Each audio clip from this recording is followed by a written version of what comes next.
ইসকনের একজন বহিষ্কৃত নেতাকে ঢাকাতে গ্রেপ্তারের মধ্য দিয়ে যে ঘটনা তৈরি হয়েছে এটা অত্যন্ত অনাকাঙ্ক্ষিত এবং এই ঘটনাকে কেন্দ্র করে চট্টগ্রামে যে সহিংসতা ছড়িয়ে পড়েছে এবং সেখানে একজন আইনজীবী সাইফুল ইসলাম তাকে যেভাবে বর্বরচিতভাবে তাকে হত্যা করা হয়েছে, তো সেটা আমরা তীব্র নিন্দা জানাই, প্রতিবাদ জানাই এবং এই ধরনের বর্বরতা কোনোভাবেই আমরা কিন্তু গ্রহণ করতে পারি না।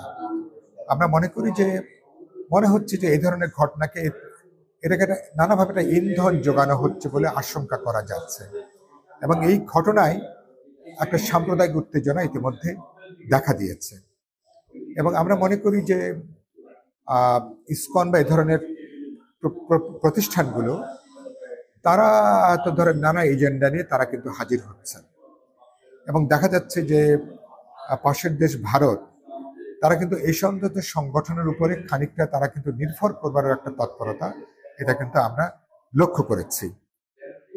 আমাদের 5ই আগস্টের পরে অভ্যুত্থানের পরে হাসিনার পরাজয়কে ভারত কিন্তু নিজের পরাজয় হিসেবে কিন্তু বিবেচনা করছে এবং এই জন্য খেয়াল করবেন একটা পরিকল্পিত বাংলাদেশ বিরোধী তৎপরতা, একটা অভ্যুত্থান বিরোধী তৎপরতা, একটা অন্তর্বর্তী সরকারকেও বহির্বিশ্বে তাকে হেয় করা, প্রশ্নবিদ্ধ করার তৎপরতা অব্যাহত আছে এবং এইসব তৎপরতার পেছনে বাংলাদেশকে একটা মৌলবাদী রাষ্ট্র, একটা জঙ্গিবাদী রাষ্ট্র এরকম একটা তকমা দেবারও একটা পায়তারা আমরা কিন্তু লক্ষ্য করেছি। সেজন্য আমি বলতে চাই যে এই ঘটনাকে এখনই বন্ধ করা দরকার।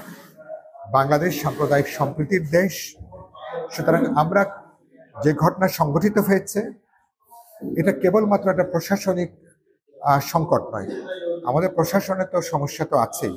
প্রশাসন তো তাদের নিষ্ক্রিয়তার জন্যে উপযুক্ত সময় তারা রেসপন্ড না করাতে অনেকগুলো বড় বড় ঘটনাও কিন্তু ঘটছে। প্রশাসনের শৈথিল্যের ব্যাপার যেমন কাটিয়ে ওঠা দরকার, একই সাথে মনে করি এর রাজনৈতিক দিক আছে। ইদানিং ইসকনের ঘটনা বলি, এই চিটাঙে মর্মান্তিক যে হত্যাকাণ্ড, সারা দেশের অস্থিতিশীল ঘটনা, আমি মনে করি এর একটা রাজনৈতিক দিক আছে। পতিত ফ্যাসিবাদী শক্তি নানা চেহারায়, নানা আকারে, নানা রূপে কোনো না কোনোভাবে এটা পরিস্থিতি অস্থিতিশীল করে তোলা, সরকারকে নার্ভাস করে তোলা এবং এক ধরনের সরকারকে পুরোপুরি বিতর্কের মধ্যে ফেলে দেওয়ারও একটা পায়তারা আছে কিনা এটা কিন্তু দেখার বিষয় আছে। আমি সেদিক থেকে মনে করি যে এখন আমরা যারা অভ্যুত্থানের যারা শক্তি, সকল রাজনৈতিক দল, ছাত্র, তরুণ, জনগণের সকল অংশকে কোনো ধরনের উস্কানিতে যাতে কেউ যাতে পা না দেন, কোনো ধরনের সাম্প্রদায়িক যে উস্কানি, অপপ্রচার যাতে আমরা পা না দিই। পা দিলে কিন্তু আমাদের অভ্যুত্থানটা এটা কিন্তু বিতর্কিত হবে, প্রশ্নবিদ্ধ হবে, অন্তর্বর্তী সরকারও কিন্তু অনেক ধরনের বিপর্যয়ের মধ্যে পড়তে পারে। সুতরাং আমাদের দায়িত্ব হবে উত্তেজনা তৈরি হয়েছে, আলাপ আলোচনা করে বোঝাপড়ার মধ্য দিয়ে সংকটের সমাধান করা। এর আইনগত দিক, অপরাধ হয়েছে সেটা রাষ্ট্রদ্রোহী অপরাধ হোক বা আবার আইনজীবী হত্যাকাণ্ডের ঘটনা হোক, তার জন্য আইনি বিচার হবে, আইন আদালত আছে।